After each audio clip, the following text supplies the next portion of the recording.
Ondas estacionarias sobre líneas de transmisión. Las ondas estacionarias aparecen cuando existe una potencia reflejada en la línea y son la consecuencia de la suma instantánea de la onda reflejada y directa en cada punto de aquella. Líneas resonantes y no resonantes. Se dice que una línea sin potencia reflejada es plana o no resonante. Esto porque no intervienen intercambios de potencias reactivas ni en la inductancia ni en la capacitancia.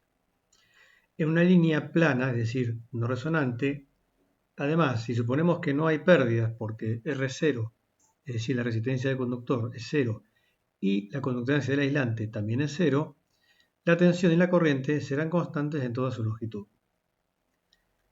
En ese caso, una línea sin pérdidas, completamente desadaptada, además, es decir, su extremo terminado en un circuito abierto o en cortocircuito, o también cargado con una inductancia pura o una capacitancia pura, toda la potencia incidente o directa se refleja nuevamente hacia la fuente.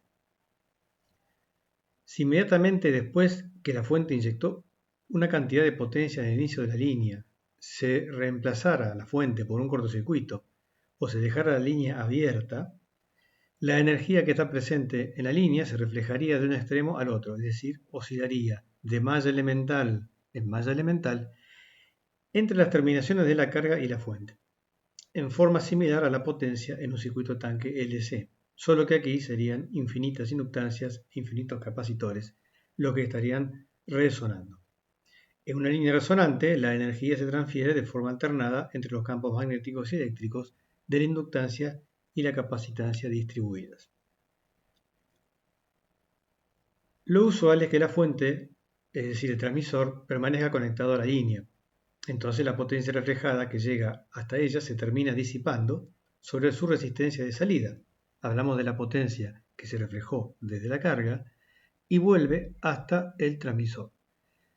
Y le provoca al transmisor una sobrecarga que puede destruir la etapa de salida de la fuente. Esto es lo que sucede, por ejemplo, con un transmisor de radio cuya antena se ha desconectado o se ha puesto en cortocircuito. Si bien en el campo de la realidad las pérdidas de la línea provocan el amortiguamiento de las ondas directas y reflejadas, ha sido necesario dotar a los equipos modernos de sistemas de protección que disminuyen la potencia de salida al detectar existencia de la potencia reflejada. Coeficiente de reflexión. El coeficiente de reflexión mide la cantidad de potencia, tensión, corriente reflejada con respecto al incidente. Gamma es la letra que se utiliza para representarlo y principalmente se mide por la relación entre la tensión o fuerza electromotriz reflejada y la incidente. Con signo cambiado, porque son opuestas de dirección de circulación, también la relación entre la corriente reflejada y la incidente o directa. Y estas relaciones de reflexión, el gamma, está determinado por las relaciones entre la resistencia de carga, resistencia pura, y la impedancia característica, mediante la fórmula que sigue aquí. En esta fórmula, si RC, es decir, la carga, es 0, o sea, un cortocircuito, nos quedará menos ZC sobre ZC, es decir, menos 1. Y por otro lado, si RC fuera infinito, nos quedaría también más 1, porque infinito sobre infinito sería igual a más 1, con muy poca incidencia en el resultado de menos C o más ZC. Generación de la onda estacionaria. Bien, aquí se explica que sobre la línea desadaptada se propagarán, como ya sabemos, la onda directa y reflejada, y por lo que se ha visto en el video anterior a este, en la secuencia de videos de esta unidad, el video número 6, el principio de superposición de ondas determinará que la onda directa y reflejada se sumen en cada punto. Cuando gamma sea igual a 1, es decir, cuando la incidencia sea igual a la reflejada o viceversa, tendremos la máxima manifestación de la onda estacionaria, que dará lugar en definitiva a lo que gráficamente se aprecia en esta figura. Aquí tenemos el planteo de la onda estacionaria en una línea sin pérdidas. Es una línea entonces resonante, pero sin pérdidas. En este caso, la verde sería la onda directa, la azul la onda reflejada, ambas de igual magnitud. Y en cada punto de la línea, estamos aquí en presencia de la línea que podría ser de 18 metros de longitud, tendríamos una componente de suma instantánea de onda directa y reflejada como la que se muestra aquí en la figura. Tendremos puntos en los cuales las ondas siempre sumarán 0 porque se encuentran en ese punto con la amplitud instantánea misma pero de signo opuesto. Para entender esto mejor, aquí se ha dibujado instantes diferentes como si fuéramos sacando fotografías a lo largo de la línea de las ondas que se ven en cada punto. En el instante de tiempo t, por ejemplo, tenemos que la suma instantánea de las ondas directa y reflejada da resultado como máximo positivo en este punto. En este mismo punto, luego de un instante t sobre 8, es decir, un octavo de periodo, luego del instante t, como van variando en el tiempo las ondas directa y reflejada, tenemos una sumatoria no en los valores máximos, sino con valores menores, y entonces nos da una resultante también menor que la anterior. En el instante de tiempo t más t sobre 4, es decir, transcurrido un cuarto de periodo, el resultado sería 0. En toda la línea podríamos estar midiendo 0. Y en el instante 7 octavos de t tendríamos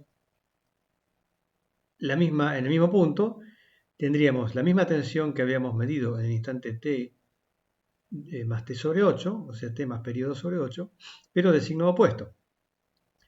Y luego de un periodo de tiempo t más t sobre 2, es decir, transcurrido la mitad de un periodo, obtendríamos en el mismo punto un potencial máximo, pero negativo, es decir, opuesto al que obtuvimos en el tiempo igual a t.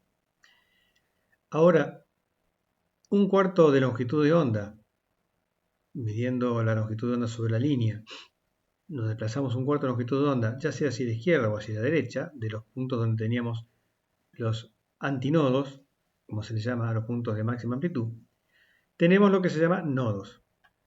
Los nodos son los puntos en los que, no importa el instante de tiempo, siempre las ondas que están viajando, directa y reflejada, se encuentran con amplitud opuesta. Misma magnitud, pero signo contrario.